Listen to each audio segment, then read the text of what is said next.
Hey everybody, welcome back to the channel. Liam Douglas here, and in today's video I'm going to be doing an unboxing review of the Fujifilm Fujinon GF 45mm f2.8 lens for the GFX mount. But before we get into that, let's go ahead and roll the intro.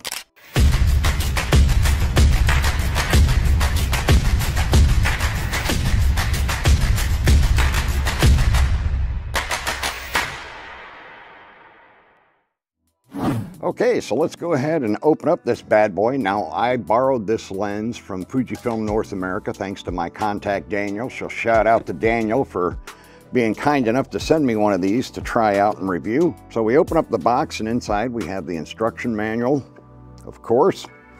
And we have the lens with the lens hood. And let's see what else we have. Nothing on this side. And then in this box, we have the carrying pouch for the lens. So they give you a nice little Fujifilm carrying pouch with a cinch tie at the top to keep the lens safe and secure when you're traveling or anything like that. Now, today I'm shooting over at Mayo Lake Park. All right, so let's go ahead and finish unwrapping this. So we got the lens hood here. And we'll set that on top of the box. And then here we have the actual 45mm 2.8 lens. So, and just in case a breeze kicks up, I'm going to go ahead and put the lid down on the box so the little plastic bags don't blow away. All right, so this is the lens here. And this is the front element. Now, this is one of their RWR lenses, which the R, of course, means that it has an aperture ring on the barrel, and the WR means that it has weather sealing or that it's weather resistant. Now, this takes a 62mm front filter thread, and I'm going to go ahead and pop the lens hood on here just so you can get an idea of what it looks like with the lens hood on. And so we've got that right there. Now, this lens, of course, is a 45mm focal length, which in equivalent full frame field of view would be about 35.5 millimeters. 30, you could round it up to 36 or down to 35. I round it down to 35. So as you know, if you've been following this channel or my podcast for any amount of time, you know one of my favorite genres of photography is street photography. And in my opinion, as well as the opinion of most other street photographers throughout the world, 35mm is the king in focal lengths for street photography. So that's one of the reasons why I wanted to borrow this lens and try it out for myself. Now, this lens has an aperture range of f2.8 to f16, or I'm sorry, f32. It is a Fujinon G mount lens, of course, and it has an angle of view of 62.6 degrees with a minimum focus distance of 1.48 feet. So you're not going to use this for macro photography because you're not going to be able to get close enough probably for that kind of stuff. But again, it's more of a landscape or street photography lens. Now, the maximum magnification is 0.14 times. The optical design is 11 elements in 8 groups, and it has 9 blades for the aperture diaphragm. So there's 9 blades in there to give you a nice round bokeh. And the lens has autofocus, of course. It has no in-body image stabilization, and it is 3.31 inches by 3.46 inches, or 84 by 88 millimeters, and it has a total weight of 1.08 pounds. So it's not super heavy, which is a relief because you don't want a super heavy lens to be doing street photography with. Now, again, like I said earlier, I am big into street photography. It's one of my favorite genres of photography. And normally, I would do my street photography with my X100V, which is a dedicated street photography camera with the 23mm f2 lens, which in equivalent 35mm full frame field of view, it's 35mm. Again, perfect for street photography. And I use that body most of the time when I want to do street photography. However, if I get in the mood where I want to do street photography on steroids, let's say, then I'm going to reach for my medium format GFX 50R.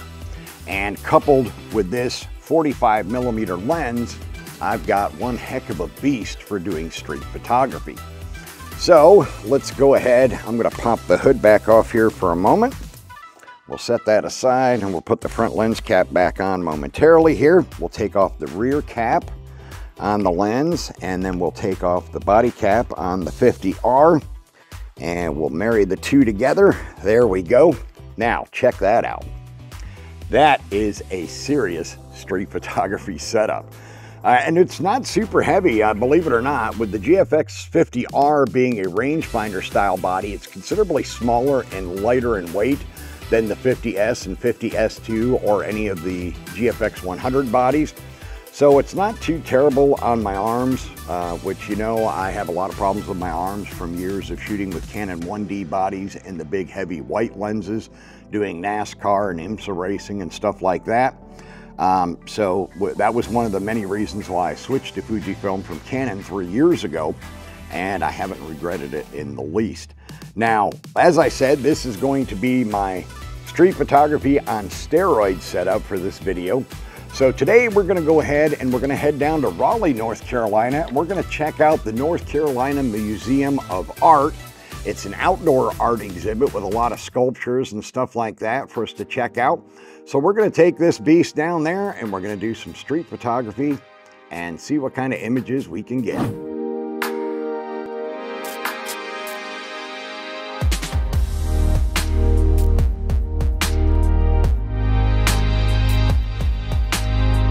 Okay, so here we are at the North Carolina Museum of Art, and I'm going to get the 50R with the 45mm f2.8 and walk down around the outer part of the museum where all of the outdoor sculptures are, and we're going to get some shots of those, and then we'll do a little bit of shooting in downtown Raleigh.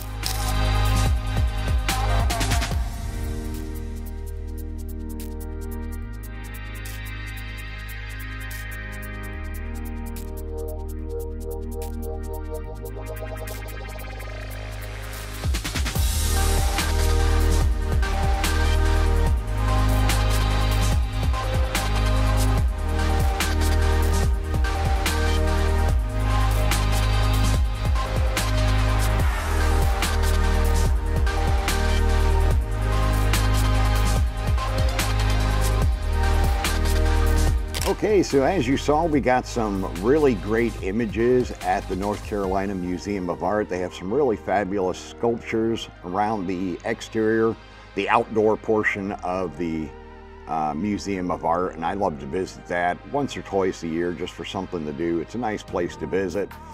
You meet a lot of nice people down there, and it's just loads of fun. Now, I did also throw in some images of actual street photography that I took from around downtown Raleigh. I didn't spend a tremendous amount of time out on the streets of Raleigh just because I've got a bunch of other things going on today. And Raleigh from my house is about an hour-and-a-half drive each way.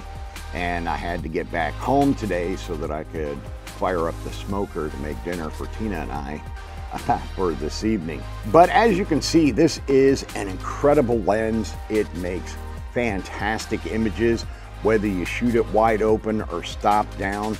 It has incredible sharpness and fantastic contrast from center to the corners of the frame. There's not really much to complain about with this lens right here. It is truly a work of art, as pretty much all of the GFX lenses from Fujifilm are. They're just absolutely fabulous lenses. Now, if you know anything about my kit, with my 50R, I had currently had the GFX or the GF mount 50mm f3.5, the 23mm f4, which I use for my Forgotten Pieces of Georgia and Pennsylvania projects, as well as any other architectural work.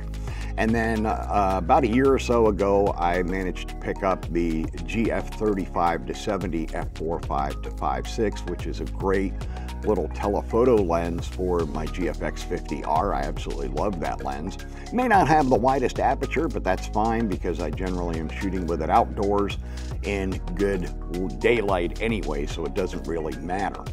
Now, I am, after trying out this lens for 3 weeks. I'm seriously thinking I'm going to get one of these myself. I'm probably going to trade in the 50R. The 50R is a really great pancake lens, and it doesn't have a terrible aperture at f3.5, but in a full frame field of view equivalent, it is 40 millimeters, which is okay. But if you know me, like I said, I prefer 35 millimeters for when I want to do street photography, not 40. Some people like 40, some people like 28. I've always been partial to the 35 millimeter full frame field of view for street photography, which is why I'm going to go ahead and pick up one of these lenses myself. I'll part with my 50 millimeter, and I'll probably also trade in my Zeiss Tuit 12 millimeter f2.8 lens for the X mount, so that I can cover the cost of one of these used. I'm going to get my used one from the good folks at Used Photo Pro, which is the used division of Robert's Camera. They don't sponsor this video in any way. They're not a sponsor of my channel, and neither is Fujifilm. All of my Fuji gear I have purchased myself with my own money, and Fujifilm North America just lent me this lens for 3 weeks so that I could try it out and do this video for you. All right, that is going to wrap up this video. I want to thank you for taking the time to watch it. Please remember to subscribe to the channel, turn on all notifications, and I will see you in the next video.